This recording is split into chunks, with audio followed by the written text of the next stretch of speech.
बीदर जिले के नए डीसी के तौर पर आईएएस शिल्पा शर्मा 5 जुलाई को शिल्पा शर्मा ने बीदर डीसी का चार्ज लिया।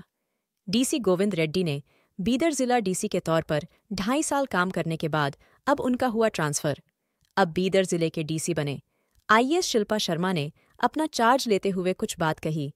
ऐसे ही बड़े खबरों से जुड़े रहने के लिए हमारे चैनल को लाइक करें, शेयर करें और सब्सक्राइब करें। ಶಿಲ್ಪಾ ಶರ್ಮಾ ಬೀದರ್ ಜಿಲ್ಲೆಯ ಜಿಲ್ಲಾಧಿಕಾರಿಯಾಗಿ ಚಾರ್ಜ್ ತಗೊಂಡಿದ್ದೀನಿ. ಜಿಲ್ಲೆಯ ಸಮಗ್ರ ಅಭಿವೃದ್ಧಿ ಅಂತ ನನ್ನ ಮೇನ್ ಗುರಿ ಇರ್ತದೆ. ಎಲ್ರಿಗೂ ಪೊಲಿಟಿಕಲ್ ರಿಪ್ರೆಸೆಂಟೇಟಿವ್ಸ್, ಲೋಕಲ್ ಜನರಿಗೂ ಮತ್ತು ಎಲ್ರಿಗೂ ನಂದು ವಿನಂತಿ ಇದೆ, ಎಲ್ಲರೂ ಸಹಕರಿಸಬೇಕು. ನಾವು ಏನು ಡೆವಲಪ್ಮೆಂಟ್ ಕೆಲಸ ಮಾಡ್ತೀವಿ ಅದರಲ್ಲಿ ಎಲ್ಲರೂ ಸಹಕರಿಸಬೇಕು ಅಧಿಕಾರಿಗಳ ಜೊತೆಗೆ. Thank you.